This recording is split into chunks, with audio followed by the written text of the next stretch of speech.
आज से अराउंड 2-3 साल पहले अगर आप किसी को बोलते कि इंडिया में 10 मिनट मेड सर्विस आ जाएगी तो शायद लोग सीरियसली नहीं लेते, बिकॉज ग्रोसरीज डिलीवर करना अलग बात है, but sending actual human workers to somebody's house in under 15 minutes, that sounds operationally insane. But that's exactly what Pronto is trying to build.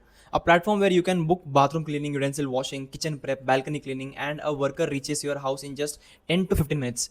Basically, Zepto for domestic help. And honestly, the idea sounds brilliant at first because India's domestic labor market is massive, estimated multi-million dollar industry, but is still heavily unorganized. Most households still depend on apartment guards, referrals, WhatsApp groups, or random local contacts for house help. No pricing transparency, no reliability or standardization. और exactly वही gap Pronto target कर रहा था. The company was founded in 2023 by Anjali Sardana, who previously worked at Bain Capital Ventures and 8VC. And from day one, the company understood one very important thing: speed changes consumer behavior. Exactly what Zepto proved in grocery delivery. Because before Zepto and Blinkit, nobody thought people needed groceries in 10 minutes. Now, quick commerce has completely changed urban consumption habits. India's quick commerce market itself is expected to cross billions of dollars over the next few years. People literally order one cold drink, packet of chips, toothpaste, even onions at midnight. Human beings somehow evolved from hunting animals to panic ordering coriander in 8 minutes. How crazy is that? And Pronto believes domestic help will follow the exact same pattern. Made in shop, guests arriving in 1 hour, kitchen disaster, open app, book worker, and problem solved.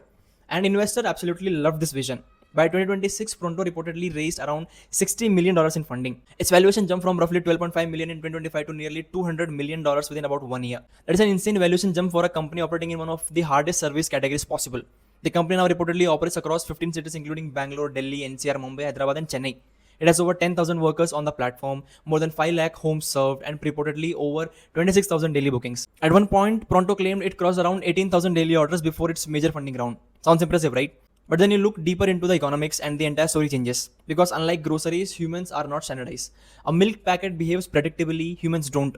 One bad cleaning experience and customers instantly lose trust. Second problem, unit economics. Reports suggest Pronto's average order value for many services is only around 80 to 100 rupees. Now think about the cost structure: hyperlocal hubs, worker salaries, insurance, customer support, algorithms, training, dispatch systems, subsidized pricing.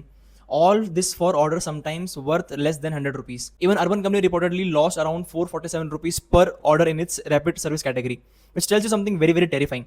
The industry is still heavily subsidized by investor money, meaning customers today are enjoying artificially cheap convenience funded by venture capital cash burn, and competition is becoming brutal. Urban Company already controls roughly 40 to 50% market share in this category. Snapit reportedly holds around 42 to 44%. Pronto is estimated around 9 to 10% only. So despite all the hype, Pronto is still the smaller player fighting against heavily funded giants. और ये battle cheap नहीं होती. Analysts already predict the next 24 to 36 months for companies like Pronto will be extremely burn heavy, meaning massive spending with uncertain profitability. And history also isn't encouraging. A similar US startup called HomeJoy raised over $40 million years ago, scaled aggressively, and then completely collapsed. Why? Low retention, high operational costs, customer trust issues, worker inconsistency, terrible margins. Basically, the exact same problem this category still faces today. But despite all this, Pronto still has survival potential. And there are solid reasons behind that. First, demand is very real. Urban Indian households genuinely struggle with unreliable domestic help every single day. Second, worker incentives. Traditional informal domestic workers in metro cities often earn around 6,000 to 8,000 rupees monthly. Pronto workers reportedly earn around 18,000 to 32,000 monthly with insurance benefits included. Now that's a huge difference. And third, habit formation. Once consumers becomes dependent on instant convenience, they rarely go backwards. Exactly what happened with Zepto and Blinkit. But the real survival question is simple.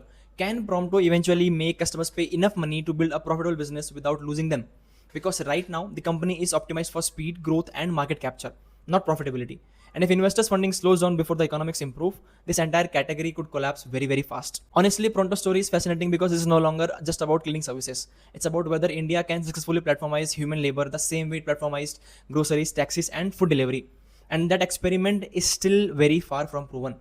Let me know what your thoughts are about this in the comments down below. And if you want a very detailed report on this, comment Pronto and I will send you the report. Thank you so much for watching. I'll see you in the next one.